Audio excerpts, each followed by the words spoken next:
स्वागत है आप सभी का एक स्टडी पॉइंट में। दोस्तों, इस वीडियो में हम बात करेंगे BA first year history. Paper का नाम है प्राचीन भारत का राजनीतिक इतिहास 600 ईस्वी से 606 ईस्वी तक। अगर आप बीए फर्स्ट ईयर के स्टूडेंट्स हैं, आपके पास में हिस्ट्री है, तो मैं आपको बता देता हूँ, इसमें आपके दो पेपर होते हैं, पेपर नंबर 1 और पेपर नंबर 2। इस वीडियो में हम पेपर नंबर 1 पर बात करेंगे, जिसका कोड है A115। इस कोड को आप मैच कर लीजिएगा। अगर आपका कोड भी A115 है तो ये वीडियो आपके लिए बहुत ही ज़्यादा इम्पोर्टेंट हो जाता है, क्योंकि इस वीडियो में मैं आपको 2019 का पूरा कंप्लीट पेपर, किस तरीके से क्वेश्चन को पूछा जाता है, कितने सेक्शन में पेपर डिवाइड होता है, क्वेश्चन कितने मार्क्स का होता है, और साथ में इस वीडियो में मैं आपको दो लॉन्ग इम्पोर्टेंट क्वेश्चन को कराऊंगा। अगर आप 2022 में पेपर को दे रहे हैं तो ये वीडियो आपके लिए बहुत ही ज़्यादा इम्पोर्टेंट है। आपको हो सके दोनों ही क्वेश्चन या फिर एक क्वेश्चन तो डेफिनेटली इस वीडियो से मिलने ही वाला है, वो भी लॉन्ग क्वेश्चन, जो आपके 7.5 मार्क्स यहाँ से कंफर्म कर ही देगा। तो चलिए वीडियो में बने रहिए। सबसे पहले देखते हैं कि आखिर 2019 में किस तरीके से आपसे पेपर पूछा गया था। सबसे पहले इसमें पूछा जाता है खंड ए। खंड ए में पूछा जाता है लघु उत्तरीय प्रश्न, जिसमें 10 क्वेश्चन दिए गए होते हैं और 10 के 10 क्वेश्चन कंपलसरी है। और ये जो खंड ए है ना, ये बहुत ज़्यादा स्कोरिंग है, क्योंकि अगर आप यहाँ से 10 के 10 क्वेश्चन ठीक कर देते हैं ना, और जितने भी क्वेश्चन है ना, 1 से 2 लाइन में आप आंसर को कंप्लीट कर सकते हैं। तो इस वीडियो के बाद मैं आपको जो लघु उत्तरीय प्रश्न है ना, इसमें वेरी शॉर्ट, इस पर भी एक वीडियो प्रोवाइड करा दूंगा, जिसमें 40-50 क्वेश्चंस का एक सेट मैं आपको करा दूंगा। उन्हीं में से ही कोई 5-10 क्वेश्चंस आपको देखने को मिल जाएंगे, तो इस वीडियो को भी आप देख लीजिएगा। तो इन क्वेश्चन को आप खुद से पढ़ सकते हैं, वेरी इजी होते हैं। जैसे रजत रंगिणी के लेखक कौन है, या फिर पंचतंत्र के लेखक कौन है, समझ सकते हैं कितने इजी क्वेश्चन पूछे जाते हैं। एक क्वेश्चन 2 मार्क्स देके जाता है। उसके बाद आता है इसमें विस्तृत उत्तरीय प्रश्न खंड ब में। ये लॉन्ग आंसर टाइप क्वेश्चन होते हैं। इनका आंसर आपको 2 से 3 पेज में करना होता है, अगर आपको यहाँ से फुल मार्क्स चाहिए तो। उसके बाद खंड से मैं क्वेश्चन को नहीं पढ़ रहा हूँ, इनको आप खुद से पढ़ सकते हैं। इस वीडियो में मैं फोकस करूँगा 2 लॉन्ग इम्पोर्टेंट क्वेश्चन पर, तो इसका आप स्क्रीनशॉट ले लीजिएगा और क्वेश्चन को एक बार खुद से ज़रूर पढ़ लेना। ये तो आपको समझ में आ गया होगा आखिर पेपर का ट्रेंड क्या है। तो आपसे 4 लॉन्ग क्वेश्चन करने को होते हैं और 10 वेरी शॉर्ट। तो इस तरीके से आप समझ सकते हैं कि पेपर आपसे पूछा जाता है। तो चलिए देख लेते हैं इसमें अपना पहला लॉन्ग इम्पोर्टेंट क्वेश्चन क्या कहता है। इस क्वेश्चन को आप स्टार कर लीजिए, वेरी इंपॉर्टेंट क्वेश्चन है अगर आप 2022 में पेपर को दे रहे हैं, क्योंकि 4th यूनिट से जो इसमें टोटल 4 यूनिट है, 1, 2, 3 एंड 4। अगर हम बात करें कि सारे यूनिट से 2-2 क्वेश्चन आपसे पूछे जाते हैं लॉन्ग, और किन्हीं दो में से कोई एक का आंसर आपको करना होता है। तो 4th यूनिट से जो इम्पोर्टेंट क्वेश्चन है ना, वो गुप्त काल से ही है। और गुप्त काल में भी क्या 3 तरीके से ये क्वेश्चन आपसे पूछा जा सकता है। सबसे पहले आपसे पूछा जा सकता है गुप्त काल प्राचीन भारतीय इतिहास का स्वर्ण युग था, विवेचना कीजिए। या फिर गुप्त काल प्राचीन भारतीय इतिहास का स्वर्ण काल था, क्या आप इससे सहमत हैं। किसी भी तरीके से पूछा जाए, सभी का मतलब एक ही है कि जो गुप्त काल है ना, इसको स्वर्ण युग बोला जाता था। क्यों बोला जाता था, इसका आपको आंसर करना है। तो चलिए अब इसमें हम बता देते हैं आखिर गुप्त काल को स्वर्ण युग क्यों बोला जाता है। सबसे पहले जब भी आप आंसर लिखें, एक हेडिंग को डाल दीजिए बड़ी बड़ी ब्लैक पेन से, भारतीय इतिहास के स्वर्ण युग के रूप में गुप्त काल। अगर आप इस तरीके से आंसर को लिखेंगे ना, एग्जामिनर आपके आंसर को पढ़ते ही समझ जाएगा कि बच्चे ने बहुत अच्छे से एक्सप्लेन किया है चीज़ों को। तो इसमें आप सबसे पहले हेडिंग डालकर उसके बाद एक इंट्रोडक्टिव पैराग्राफ लिखिए। आपको डायरेक्ट पॉइंट वाइज नहीं आना है। सबसे पहले इंट्रोडक्टिव पैराग्राफ में आपको लिखना है, इतिहासकारों ने गुप्त काल को भारतीय इतिहास के स्वर्ण युग के नाम से संबोधित किया। वो किस लिए किया उन्होंने, क्योंकि गुप्त काल में ही भारतीय संस्कृति का चहुमुखी विकास हुआ। चहुमुखी होता है, चारों दिशा में इसका विकास हुआ। उसके बाद आप इसमें लिख सकते हैं, गुप्त काल ऐसी सर्वांगीण उन्नति एवं विकास का युग था जैसे प्रगति कदाचित दोबारा भारतीय इतिहास के किसी युग में परिलक्षित नहीं होगी। तो इस तरीके से आप आंसर को कर सकते हैं, या फिर अपनी भाषा में भी इसको लिख सकते हैं कि जो गुप्त काल था ना, इसमें चारों मतलब चहुमुखी विकास हुआ, और आर्थिक, साहित्य, कला, मतलब सभी क्षेत्र में विकास हुआ। कब? गुप्त काल में। उसके बाद इसमें आपको लिखना है पॉइंट वाइज। पॉइंट वाइज अब आप क्या लिखेंगे इसमें?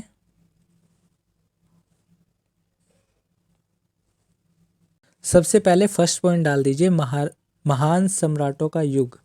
जो ये गुप्त काल था ना, गुप्त काल में समुद्रगुप्त, चंद्रगुप्त द्वितीय, कुमारगुप्त तथा स्कंदगुप्त आदि महान सम्राट हुए। ये सारे इसी काल में हुए हैं, और ये ऐसे सम्राट थे, इनके बारे में आपको लिखना है, जिन्होंने अपने सैन्य पराक्रम एवं कुशल रणनीति तथा कूटनीति के बल पर उत्तर व दक्षिण भारत के अनेक शासकों को परास्त किया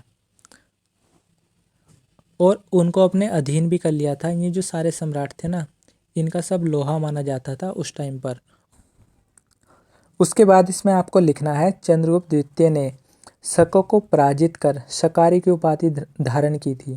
किसने की थी? चंद्रगुप्त द्वितीय ने। और उसके बाद आपको इसमें कंफ्यूज नहीं होना है, एक है चंद्रगुप्त द्वितीय और एक है चंद्रगुप्त मौर्य, दोनों अलग अलग हैं, इसमें आपको कंफ्यूज नहीं होना है। उसके बाद बैक्टीरिया प्रदेश पर अपना अधिकार जमा लेने के उपरांत उसने विक्रमादित्य की उपाधि धारण की थी। किसने? चंद्रगुप्त द्वितीय ने। तो चंद्रगुप्त जो द्वितीय थे, शकारी की उपाधि और विक्रमादित्य की उपाधि। तो आपने ये नाम भी सुना होगा, चंद्रगुप्त विक्रमादित्य। तो इनको कहाँ पर? बैक्टीरिया प्रदेश में जब इन्होंने उसको विजय कर लिया था, उसके बाद इन्होंने विक्रमादित्य की उपाधि मिली थी। और उसके बाद कुमारगुप्त तथा स्कंदगुप्त ने हुणों के आक्रमण का सफलतापूर्वक सामना किया। तो ये सारी बातें आप फर्स्ट पॉइंट में लिख सकते हैं। उसके बाद आ जाते हैं सेकंड पॉइंट पर, राजनीतिक एकता का युग। इसमें आपको लिखना है, मौर्य साम्राज्य के पतन के पश्चात भारत में शक, पहलव, इंडो यूनानी तथा कुषाण जाति ने भारत में अपना प्रभाव क्षेत्र बना लिया था। इसके साथ साथ यहाँ अनेक छोटे छोटे राज्य भी थे, जिनको गुप्त सम्राट थे ना, उन्होंने ये जो छोटे छोटे राज्यों में बट गया था जो भारत, इनको सबको एक साथ लेकर आए और भारत में एक संयुक्त एवं सशक्त शासन प्रणाली की व्यवस्था की, जिससे भारत में राष्ट्रीयता का भी तो उदय होगा। वही बात इसमें लिखी है। इसका परिणाम यह हुआ कि भारत में राष्ट्रीयता की भावना का उदय हुआ। तो इस तरीके से आप लिख सकते हैं। उसके बाद इसमें पॉइंट नंबर थर्ड लिखना है, श्रेष्ठ शासन व्यवस्था का युग। तो जो गुप्तकालीन व्यवस्था थी ना, ये बहुत ही डिसिप्लिन में काम करती थी, वही आपको थर्ड पॉइंट में लिखना है। तो आंसर को कैसे लिखना है? गुप्त सम्राटों की शासन व्यवस्था सुदृढ़ तथा सुसंगठित थी। उन्होंने नागरिक तथा सैनिक सेवाओं का पुनर्गठन किया तथा कर्मचारियों को उनके कार्यों तथा एवं उत्तरदायित्वों से परिचित कराया। वास्तव में गुप्त शासकों की इस स्वतंत्रता तथा समानता के सिद्धांत पर आधारित शासन व्यवस्था में न्याय की स्वरूप मतलब न्याय का स्वरूप निष्पक्ष था। मतलब यहाँ पे सभी को न्याय मिलता था, और बहुत ही जो इनकी शासन व्यवस्था थी बहुत ही डिसिप्लिन मैनर में काम करती थी। वही आपको थर्ड पॉइंट में लिख देना है। मतलब सभी को तो न्याय मिलता था, सभी को सम्मान मिलता था, कोई भी न्याय से वंचित नहीं रहता था। कहने का मतलब यही है। इसको आपको थर्ड पॉइंट में मेंशन करना है। उसके बाद इसमें आता है फोर्थ पॉइंट, जिसमें बताना है सामाजिक उपलब्धियों का युग। जिसमें आपको लिखना है, गुप्तकाल में प्रजा की सामाजिक समस्याओं का निवारण उदारतापूर्वक किया जाता था। वास्तु दृष्टि में देखा जाए तो गुप्तकाल में ब्राह्मणवाद के पुनरुत्थान का युग था। तो ये बात आप लिख सकते हैं। और साथ में जो धार्मिक सहिष्णुता थी ना, वो भी गुप्तकाल में देखी गई है। मतलब यहाँ पर सभी धर्मों का सम्मान भी किया जाता था। ये बात आपको लिख देनी है फोर्थ पॉइंट में।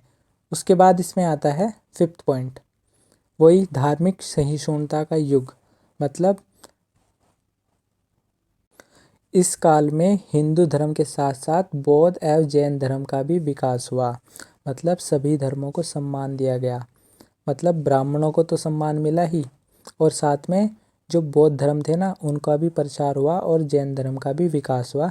किस काल में? गुप्त काल में, यही बातें आपको लिख देनी है। और एक दो लाइन और ऐड कर सकते हैं, जैसे धार्मिक सहिष्णुता, उदारता तथा स्वतंत्रता के कारण ही गुप्त काल को स्वर्ण युग कहा जाता था। तो इस तरीके की लाइन आप लिख सकते हैं और अपने आंसर को भी लेंथी कर सकते हैं। उसके बाद पॉइंट नंबर 6 डाल दीजिए, उसमें लिखिए, जिसमें आपको बताना है गुप्त सम्राट आर्य संस्कृति के पोषक थे। जो आर्य की जो भाषा थी, आपको पता होगा संस्कृत भाषा थी, और संस्कृत भाषा का सबसे ज़्यादा विकास हुआ कहाँ पर? गुप्त काल में। वही आपको लिख देनी है। आर्य संस्कृति के मूल तत्वों, देश, धर्म तथा भाषा की एकता ने इस काल की संस्कृति को एकता प्रदान की। इस काल में संस्कृत भाषा को भारत की राजभाषा घोषित किया गया। किस काल में? गुप्त काल में। ये बातें वेरी इंपॉर्टेंट है, ऐसी बातों को आप अंडरलाइन भी कर सकते हैं कहाँ पर? एग्जाम में। उसके बाद इसमें लिख सकते हैं, इस भाषागत एकता के कारण ही सांस्कृतिक एकता को बल मिला तथा उपनिवेश स्थापना के कार्यों को भी प्रोत्साहन मिला, जिसका परिणाम यह हुआ कि जावा, सुमात्रा, बाली एवं चीन में भारतीय संस्कृति का प्रवेश हुआ। तो ये जितने भी आप देख रहे हैं ना, जावा, सुमात्रा, बाली, बोर्नियो एवं चीन में, मतलब यहाँ पर भी भारतीय संस्कृति का प्रवेश हो जाता है। उसके बाद इसमें डालना है आपको पॉइंट नंबर 7, आर्थिक समृद्धि का युग। तो जहाँ पर इतने समृद्ध और कुशल शासक थे, जिस काल को स्वर्ण युग बोला गया, वहाँ पर धन की तो कोई कमी नहीं होगी, तभी तो उसको आर्थिक समृद्धि का युग बोला गया। वही बातें आपको 7 पॉइंट में बता देनी है। अगर हम बात करें कि गुप्त काल में जो आर्थिक समृद्धि का युग है वो कैसे हुआ, क्योंकि यहाँ पर ना राजनीतिक एकता के परिणाम स्वरूप भारत में व्यापारिक मार्गों का विकास हुआ। वो कैसे हुआ? क्योंकि जो समुद्र के तटों पर जितनी भी टेरिटरी थी ना उस टाइम पर, वो सारी भी तो विजय इन्होंने ही की, और जब उन टेरिटरी को इन्होंने विजय कर लिया तो वहाँ से समुद्र के रास्ते व्यापार भी होने लगा। वो सारी बातें आपको 7 पॉइंट में लिख देनी है। और सबसे एक इम्पोर्टेंट बात, आप अंदाज़ा लगा सकते हैं कि गुप्तकालीन स्वर्ण मुद्राएं इस बात को सिद्ध करती है कि गुप्त काल की आर्थिक स्थिति सुदृढ़ थी तथा प्रजा सुखी एवं संपन्न थी। इस बात को आप जरूर लिखना एग्जाम में कि गुप्त काल में ना सोने की मुद्राएं चलाई गई थी, मतलब सोने के सिक्के। तो जहाँ पर पैसा होगा वहीं पे तो सोने चांदी के सिक्के चलाए जाते थे। तो इस तरीके से आप 7 पॉइंट में लिख सकते हैं, एक दो बातें अपने उससे भी लिख सकते हैं। और साथ में इस प्रकार स्पष्ट होता है कि गुप्तकालीन आर्थिक समृद्धि स्वर्णयुगीन थी। तो इस तरीके से आप लेंथी कर सकते हैं। उसके बाद 8, साहित्य के उत्कर्ष का युग। अब अगर हम लिटरेचर की बात करें, साहित्य की बात करें, तो इसमें आपको लिखना है, गुप्त काल में भी रचनाओं की सर्वोत्कृष्टता इस बात की घोतक है कि प्राचीन भारतीय इतिहास के किसी काल में इतनी अधिक श्रेष्ठ रचनाएं नहीं रची गई। क्योंकि किस लिए रची गई? अगर आप कालिदास का नाम ले, हरिशेन, शूद्रक, विशाखदत्त, वात्स्यायन, सुबंधु और वत्सभट्टी, अमर सिंह, आर्यभट्ट, वराहमिहिर, नागार्जुन, कामंदक, याज्ञवल्क्य, आचार्य मैत्रेय, बुद्ध घोष, असंग, सारे इतिहासकार, सारे साहित्यकार, ये सारे किस काल के हैं? सारे गुप्त काल के ही तो हैं। तो पॉइंट नंबर 8 तो इसमें इम्पोर्टेंट है, इसको तो आप जरूर लिख के आइएगा। और जितने भी ये नाम बताए इनको सबको अंडरलाइन कर दीजिएगा या फिर ब्लैक पेन से लिख दीजिएगा। बहुत अच्छे मार्क्स आ जाएंगे आपके और इम्प्रेशन भी काफ़ी अच्छा पड़ेगा। उसके बाद 9, अगर हम बात करें कि साहित्य कला, जहाँ पर सुख और समृद्धि होगी, जनता संपन्न होगी, वहाँ पर सभी तरीके से विकास होगा। आप इसमें कला के बारे में बता दीजिए कि गुप्त काल को ललित कलाओं का स्वर्ण युग माना जाता है। वो किस लिए? इस काल में भवन निर्माण कला, मूर्ति कला, चित्रकला, संगीत कला, नृत्य कला आदि के क्षेत्र में अभूतपूर्व उन्नति हुई। जबलपुर का विष्णु मंदिर, इसमें आपको आगे लिखना है। उसके बाद नागौर राज्य का शिव मंदिर, अजयगढ़ का पार्वती मंदिर, रांची तथा बोधगया के मंदिर व कानपुर जिले का भीतरगांव का ईंटों का मंदिर, सारे गुप्त कला के टाइम, मतलब गुप्त कला के निर्माण की तो उत्कर्ष वो है, उदाहरण माने जाते हैं। इस तरीके से आप आंसर को लिख सकते हैं। और एक इसमें इम्पोर्टेंट बात, जो अजंता की गुफाएं हैं ना, वो सारी गुप्त काल में ही तो बनी है। इसमें आपको लिखना है अजंता की अधिकांश गुफाएं का निर्माण इसी काल में हुआ है, और साथ में भवन निर्माण कला के साथ साथ तक्षण कला के क्षेत्र में भी उन्नति हुई। इसमें आप ग्रे बॉस्को का भी कथन लिख सकते हैं। उन्होंने बोला है अजंता की कला भारत की शास्त्रीय कला है, चित्रों का सौंदर्य आश्चर्यजनक है और वे भारतीय चित्रकला की सर्वोपरिता सिद्ध करते हैं। किसके बारे में बात कर रहे हैं? अजंता की गुफाओं की में जो चित्रकारी हुई है उसके बारे में उन्होंने लिखा है। उसके बाद इसमें पॉइंट नंबर 10, ये भी इम्पोर्टेंट है, इसको भी आप ज़रूर लिख के आइएगा। इसमें आपको बताना है वैज्ञानिक प्रगति का युग। अब अगर हम आर्यभट्ट की बात करें, वराहमिहिर की बात करें, सारे वैज्ञानिक इसी टाइम के तो हैं। तो आर्यभट्ट एक प्रसिद्ध गणितज्ञ एवं खगोल शास्त्री था, ये बातें भी आपको पता होगी। वराहमिहिर इस युग का प्रसिद्ध ज्योतिषाचार्य, ब्रह्मगुप्त प्रसिद्ध ज्योतिषी तथा वांगभट्ट औषधि शास्त्र का प्रमुख विद्वान था। ये सारी बातें भी आप पॉइंट 10 में लिख सकते हैं। उसके बाद एक पॉइंट और डाल सकते हैं, पॉइंट नंबर 11। आखिर 10 पॉइंट इसमें इनफ है, जिसमें आप 3 से 4 पेज आराम से लिख सकते हैं। अगर हम बैक टू बैक के बारे में बात करें तो 2 से 3 पेज आप ज़रूर लिख कर आना, ताकि आपका एक भी मार्क्स डिडक्ट ना हो। उसके बाद आप क्वेश्चन को समराइज़ कर सकते हैं इसमें, जैसे हमने इंट्रोडक्टिव पैराग्राफ में लिखा उसी तरीके से आपको क्वेश्चन को क्लोज भी करना है। इसमें लिखना है उपयुक्त विवरण से स्पष्ट होता है कि गुप्त काल में राजनीतिक, सामाजिक, आर्थिक, धार्मिक एवं सांस्कृतिक क्षेत्र में अत्यंत उन्नति हुई। ऐसी उन्नति न तो कभी पहले देखने को मिली और न कभी गुप्त काल के बाद देखने को मिलेगी। तो इस तरीके के आप कथन लिख सकते हैं और अपने आंसर को कंप्लीट कर सकते हैं। किसी एक कोटेशन को भी आप याद कर सकते हैं, जैसे विंसेंट स्मिथ के अनुसार किसी भी देश के लिए इस प्रकार का काल उसके इतिहास में स्वर्णयुग माना जा सकता है। तो इस तरीके से आप आंसर को कंप्लीट कर सकते हैं। तो एक बार आप इन सब को खुद से भी ज़रूर पढ़ना है, हो सके तो एक बार स्क्रीनशॉट लेना। अगर आपको रिवीजन करना है तो स्पीड को 1.5 या फिर 2 भी करके रिवीजन कर सकते हैं दोबारा से एग्ज़ाम से पहले। इसमें सेकंड क्वेश्चन को स्टार्ट करने से पहले एक बात शेयर कर देता हूँ। अगर आप बीए फर्स्ट ईयर के स्टूडेंट्स हैं, उसके बाद आप सेकंड ईयर में आएंगे और थर्ड ईयर में आएंगे, तीनों साल का कंटेंट हमारे चैनल पर प्रोवाइड करा दिया गया है। तो ये सारे वीडियोस आपके लिए बहुत ही ज़्यादा हेल्पफुल है। अगर आपने हमारे चैनल को अभी तक भी सब्सक्राइब भी नहीं करा है तो चैनल को एक बार सब्सक्राइब ज़रूर कर लेना, ताकि आपसे कोई भी वीडियो मिस ना हो, सारी वीडियोस आपके पास सबसे पहले पहुँचे। मैं आपको इसमें जितने भी short answer type question, long answer type question, second year में भी देखेंगे आप, सारी वीडियोस चाहे वो फाउंडेशन कोर्स की हो, वो सारी मैंने आपको कराई हैं।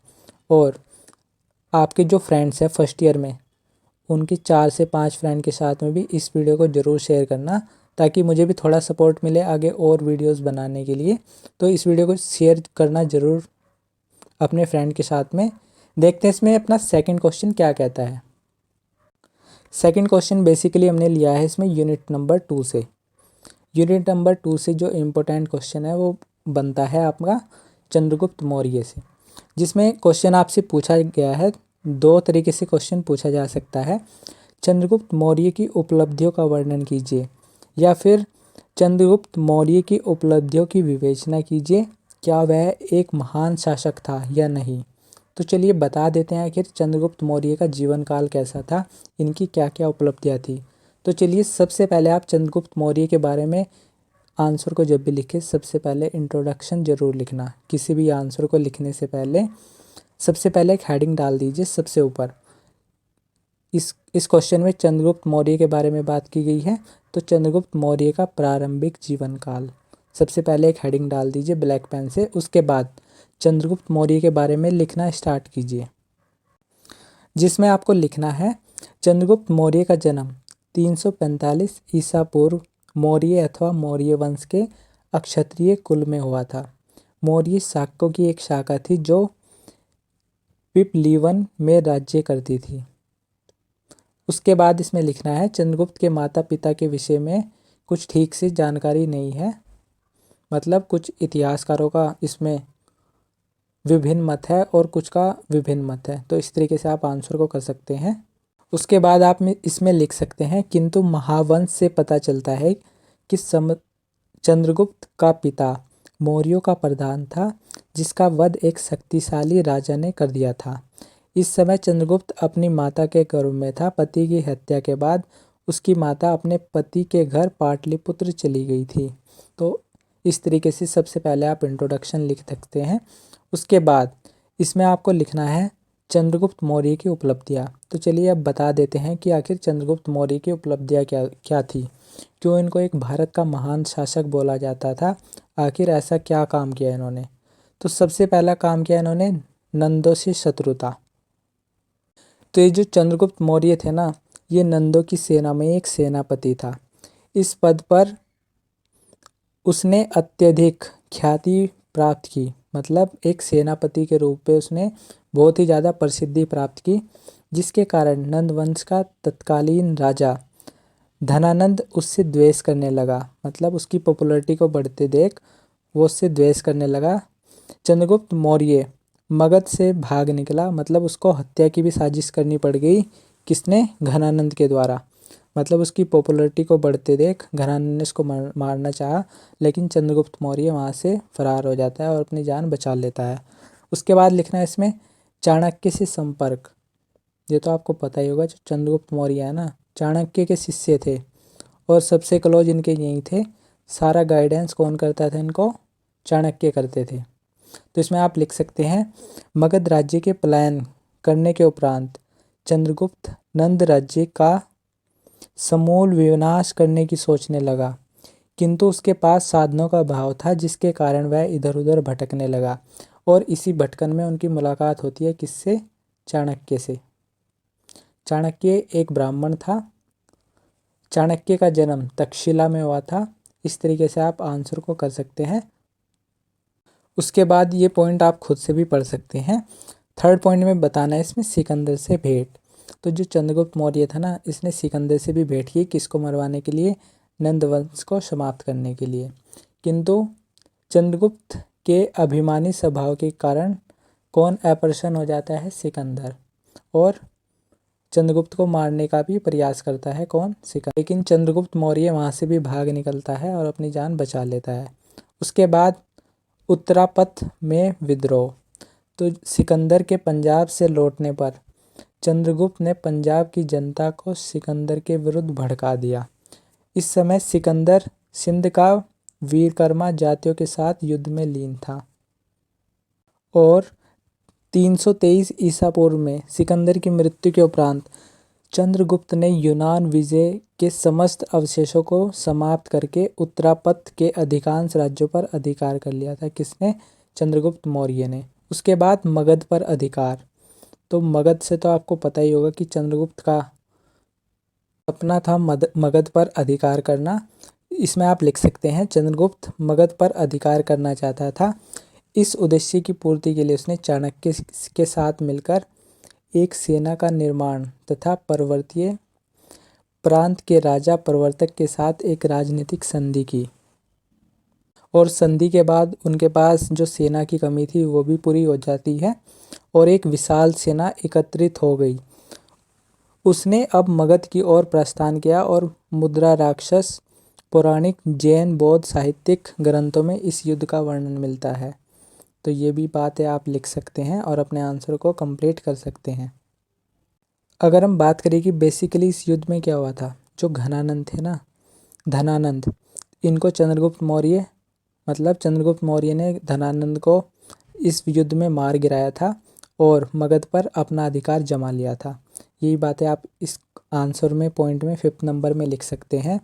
323 ईसा पूर्व में चंद्रगुप्त मौर्य मगध के सिंहासन पर आरूढ़ हुआ। के बाद पॉइंट नंबर 6 इसमें लिखना है सेल्यूकस से युद्ध। तो जिसमें पॉइंट नंबर 5th और 6th है ना, वेरी इंपॉर्टेंट है। इन दो पॉइंट को तो आप एक एक पेज में भी लिख सकते हैं, इतना कंटेंट है इनमें। सेल्यूकस से युद्ध में आपको लिखना है सिकंदर की मृत्यु के पश्चात 306 ईसा पूर्व में उसका जो सेनापति था ना, किसका? सिकंदर का, यूनान का सिंहासन मिला था सेल्यूकस को। और जैसे सिकंदर एक महत्वाकांक्षी था ना, ऐसे ही सेल्यूकस भी था, जो कि संपूर्ण भारत का सपना देख रहा था विजय करने के लिए। लेकिन इसका सामना किससे होता है? इस बार होता है चंद्रगुप्त मौर्य से। और चंद्रगुप्त मौर्य इस बार अपने पूरे फॉर्म में आ जाता है और धनानंद को भी हरा देता है और कॉन्फिडेंस तो उसका डबल हो जाता है। उसके बाद सेल्यूकस 305 ईसा पूर्व में चंद्रगुप्त मौर्य तथा सेल्यूकस की सेनाओं में भीषण युद्ध हुआ, जिसमें सेल्यूकस की पराजय हुई तथा उसे चंद्रगुप्त मौर्य से एक संधि करनी पड़ी, जिसके अनुसार उसे काबुल, हेरात, बलूचिस्तान के कुछ भाग चंद्रगुप्त मौर्य को देने पड़े। तो संधि में तो दोनों का ही लेन देन होता है, जिसमें चंद्रगुप्त मौर्य को ज़्यादा फायदा हुआ और चंद्रगुप्त मौर्य ने सेल्यूकस को 500 हाथी दिए। और इस संधि में ही सेल्यूकस ने अपनी पुत्री हेलेन का विवाह चंद्रगुप्त के साथ किया था। तो ये सारी बातें आपको लिख देनी है पॉइंट नंबर 6 में। एक पेज में भी आप पॉइंट नंबर 6 को लिख सकते हैं, क्योंकि इम्पोर्टेंट है। उसमें बताना है पश्चिम भारत की विजय। जो रुद्रा दामन का जूनागढ़ अभिलेख था ना, उससे प्राप्त होता है कि सौराष्ट्र आदि प्रदेशों में भी चंद्रगुप्त के शासन के अंग थे। और राय चौधरी भी इस बात से सहमत करते हैं कि चंद्रगुप्त मौर्य का साम्राज्य पश्चिमी भारत में सौराष्ट्र तक फैला था। तो समझ सकते हैं कि जो इनका साम्राज्य था ना, उनका कितना विस्तार था उस टाइम पर। उसके बाद दक्षिण विजय। इस पॉइंट को आप खुद से ज़रूर पढ़ लीजिएगा, इसमें काफ़ी ऑथर्स के डिफरेंट मत है। इस पॉइंट को आप खुद से पढ़ लेना। उसके बाद इसको आपको आंसर को कंप्लीट करना है। लास्ट में इसमें आपको लिखना है चंद्रगुप्त की मृत्यु। बौद्ध ग्रंथ यह बताते हैं कि चंद्रगुप्त ने 24 वर्षों तक शासन किया। जैन ग्रंथों के अनुसार चंद्रगुप्त ने अपने जीवन के अंतिम समय में जैन धर्म स्वीकार किया था तथा अपना राज्यभार अपने पुत्र बिंदुसार पर छोड़कर जैन भिक्षु भद्रबाहु के साथ श्रवण बेलगोला मैसूर चला गया तथा वहीं संतों के साथ मतलब संतों की भांति जीवन व्यतीत करते हुए 297 ईसा पूर्व में उसने अपने प्राण त्याग दिए थे। तो इस तरीके से आप अपने आंसर को कंप्लीट कर सकते हैं। तो समझ सकते हैं आप इसमें चंद्रगुप्त मौर्य का आखिर जीवन काल कैसा था, कितने युद्ध उन्होंने लड़े और कितने महान योद्धा थे। उन्होंने सेल्यूकस को भी हराया और जो वहाँ पर शासक था धनानंद, उसको भी उन्होंने परास्त किया था। तो इस तरीके से आप आंसर को कंप्लीट कर सकते हैं। तो अगर ये वीडियो आपको समझ में आई हो तो इस वीडियो को लाइक करना और कमेंट बॉक्स में बताना आपको और किस किस टाइप की वीडियोस चाहिए, लॉन्ग आंसर टाइप और कराने हैं या फिर शॉर्ट आंसर टाइप। इस वीडियो को अपने 5 से 7 फ्रेंड के साथ में ज़रूर शेयर करना। वो भी तो फर्स्ट ईयर में पढ़ रहे होंगे ना, ताकि उनको भी थोड़ी हेल्प मिल जाए। तो चलिए फ्रेंड्स, मिलते हैं नेक्स्ट वीडियो में। तब तक के लिए पढ़ते रहिएगा।